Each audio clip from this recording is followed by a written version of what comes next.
Leon Botstein, would it be an insult to call you a Renaissance man?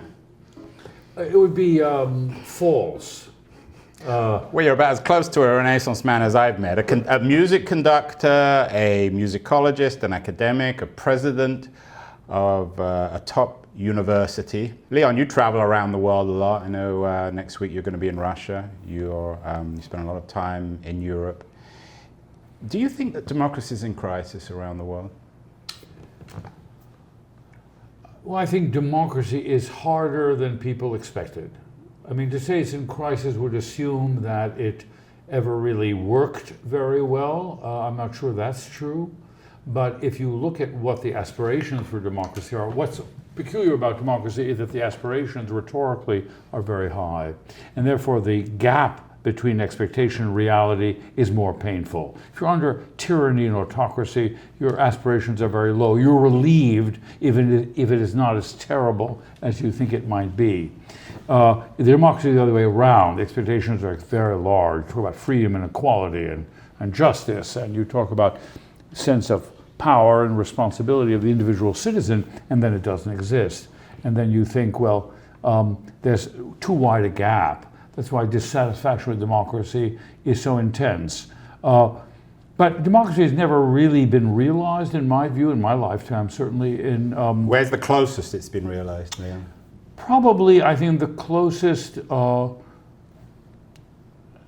would be maybe at the end of the 60s, although it was a tumultuous period, after segregation began in the United States began to be moved away. I mean, you can talk about Switzerland having a functioning democracy, but their homogeneity. Democracy doesn't get tested if there is a self-conscious belief in homogeneity. So everybody's quite alike. You mean ethnic or cultural? Or religious, ethnic.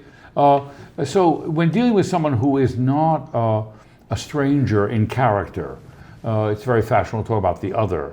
But somebody who doesn't remind you of oneself and is quite different, that's very hard. So in the United States, in England, some places have a greater degree of need to come to terms with a pluralistic aspect of democracy. But I actually think the most difficult thing about democracy is that it does something people don't want to do, and that's take responsibility for their own lives. To take responsibility for public life and not have something to blame, most people are not willing to do that. What I fear most about democracy is that although we say we want freedom, although we say we want to take responsibility in the public sphere for government, look how few people in America vote. Just stay home. So in a way, I fear that the ideal of democracy speaks to the behavior of human beings in a way that maybe they're not always prepared to go in that direction. Where were you in '89 when the wall came down? I was in the United States. So I was in a generation that thought the wall would never come down. So anybody who says they saw it coming, I'm suspicious of, except from some very conservative Russian historians who always believed that the Soviet Union was impermanent. But for most of us going into the Cold War, we thought this was a stable thing. So we're defending so-called the free world against the totalitarian world, but they looked as if they knew what they were doing. So you didn't think that history had ended with the collapse of the wall? No, in fact. So you sensed that we were idealizing the end of communism, and that this idea that market capitalism and democracy had won out was a kind of Disney-fied fantasy? Totally. The real tragedy of democracy is the triumph of the most primitive Ayn Rand selfishness. The most incredible outcome of '89 is a kind of descent into both vulgarity and unfreedom, a mixture. And it's not dissimilar from the sort of high expectations of 1848, and then when you get Napoleon III, and you get the Germany of William II, and you get the death of Tsar Alexander II, and the return of autocracy in Russia, there's a kind of descent into a darker place. So when '89 happened, it suddenly, to me, seemed frightening. First of all, Frightening? Yeah, because capitalism is a system without ethics. So a free market system is simply greed run rampant. We have it in the United States, where you have an intolerable inequality of wealth. Do you tell your kids at Bard this? Oh, sure. And there's an inequality And your regulation. donors, the people who put money? Sure. I mean, the donors, it's in their self-interest to have a regulated capitalism, not a free, untrammeled capitalism. So '89 opened the door to an unregulated Two things. capitalism. A complete belief in what we would call market fundamentalism, and the other, a belief in democracy as a process. So the national units could mobilize the way it was done after the First World War with national self-determination. Yugoslavia is a good example. The European nations should have said, no, Yugoslavia can't break up. There's no reason to have a Croatia. There's no reason to have a Serbia. Nationalism is not necessarily a bad thing, but the nationalism that sort of exploded out of the bottle of being suppressed for several generations by Soviet communism, by the Soviet Empire, that nationalism was a frightening thing, and it was very regressive nationalism. So post '89, the sort of combination of national mythologies and the free market capitalism was a kind of arrogance of the West. The West should have really created a Marshall Plan for Eastern Europe, including Russia. The sort of kleptocracy that developed in the 90s under Yeltsin. The ineptness and rapidity of the dislocation for people in East Germany and Russia and Poland and Hungary, Romania. This was not a transition that was naturally going to work out well. But Leon, it's not just Central Europe. I mean, we have the rise of authoritarianism in the Philippines, in Brazil, in Turkey, maybe even in the United States.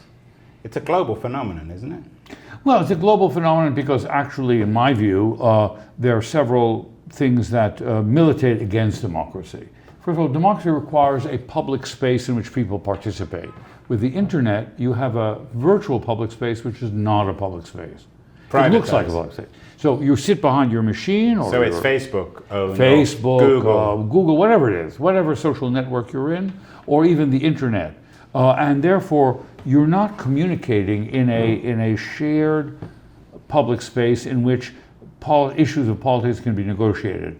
So it does isolate and disaggregate a body politic, and that creates what people have called the echo chamber, but also makes it harder for people to talk across differences. One of the books you've written about is The Art of Listening. Mm-hmm. Have we lost that? One of the problems, it seems, of democracy is that populists and progressives are unable in America and around the world to actually talk to one another. Absolutely. Our ability to listen, which is also our ability to remember. Listening is tied to memory. So listening and memory are tied. So, for example, now people have the illusion I don't have to remember anything, I should look it up. The field of study that is declining most rapidly in the humanities in the United States is the study of history. And what that tells you is that a person growing up in a new generation says anything before this is the Dark Ages, it's irrelevant. When you watch people down the street in New York, they're staring at their devices. That's right. So they're not looking at the space around them. They're not listening. And they're not looking at somebody else. And they have lost the capacity to listen and also to be undistracted. The idea of sitting without access to this. Look, we grew up without being able to call anybody for hours. We were able to, and I wonder what are people saying, the drivel, the repetitive drivel that's being typed into these machines. I can't imagine you on Facebook or Twitter, are you? No, I'm not. Or Instagram. Now that is really on that kind of communication is the death of democracy, because I'm mesmerized in my own private world talking to various people. I've expanded the conduct of daily life, the simple things, talking to my mother, to my children. I've now expanded this exponentially by constant contact, right? And I'm perfectly satisfied, I'm perfectly occupied, I'm mesmerized by nothing. And that leaves a vacuum for political intervention. Look how few people vote. Look how little outrage there is on the inhuman behavior of our government to immigrants or to refugees on the border. People just go about their lives because they have been disaggregated, separated. So the big companies, Facebook, Google, it's a kind of dystopia of narcissism, mirror looking. This is like the Narcissus, looking, staring at his own image. It seems one of the crises in the West is our lack of leadership. Yes. As a music conductor, what can you teach the political leaders of the West? What is missing? What's gone wrong? Why do we get such bad leaders? And why are they so mistrusted and hated by the population? Because I'm sure your orchestras don't hate you in the way we hate our politicians. I wouldn't count. I think no conductor would claim to be loved by the orchestra. Being a conductor is an unhappy thing because you're in the business of giving unsolicited advice, which nobody likes. Yeah, but there'd be nothing without you. Well, not really, but most orchestra members would accept that there needs to be a conductor. Yes, I think reluctantly. I mean, they'll accept it if they think you're bringing something to the table. That's good.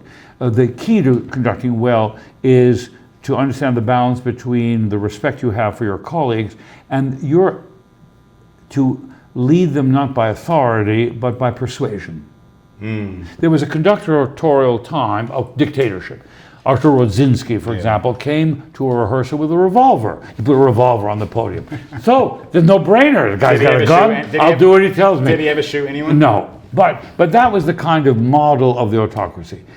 My generation is much more interested in trying to persuade musicians to do something different than they've done for a reason, and to treat them as colleagues, and to bring them along with some enthusiasm. That's what leadership is about. Now, the problem of the quality of leadership now has several reasons, in my opinion. Number one, the erosion of privacy. Even in a job that I hold as a president of a college, you're a semi-public person. And with the internet now, the amount of hate mail you can get, the amount of vitriolic. The trouble with this medium is that people will say in print, pseudo-print, what they would never say in person. I am able to go home and write you the most insulting, vicious email, but I wouldn't say it to your face. That's cowardice. And the cowardice of a public space, or even with your name. In a public space, there's some positive moral restraint, because I can understand the pain that you will feel of being insulted, demeaned, or accused, right? So that human restraint is a good restraint. It's a restraint of the recognition of our common humanity. It's kind of empathy. So people are not leaders because no sane person would subject herself or himself to the kind of absence of privacy, scrutiny. But Leon, when you stand in front of that orchestra, yeah, and they play to what you want, isn't that what politics is about? Isn't that what representative democracy? It's not plebiscitary, it's not mass democracy. We need leaders, maybe not conductors, but maybe politicians should be conductors too.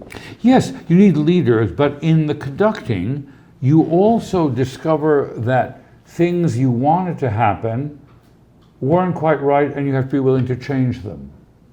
So very often, you'll do something in a piece and you'll hear it come back at you and you'll say to yourself, that's what I asked for, but I'm not persuaded it's right.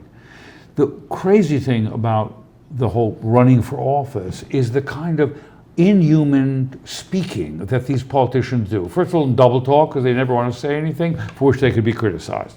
Then they speak in a kind of disembodied way that never puts them in a position to say I'm wrong. You know, I thought the original policy I had was right. I've looked at it. We've run some models or this, and I've decided that's wrong. In a debate, you and I are running for office, and you tell me a good reason why it's a bad idea to invade Iran, right?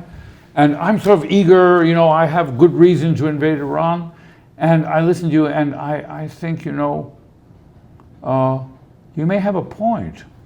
My ability to listen to a differing opinion and reconsider it, what politician could possibly be elected in that? Is there a music to democracy?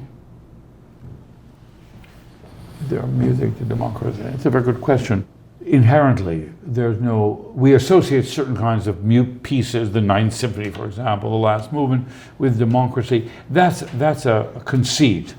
The same piece was played by Hitler in 1941 in honor of the first veterans of the invasion of Russia.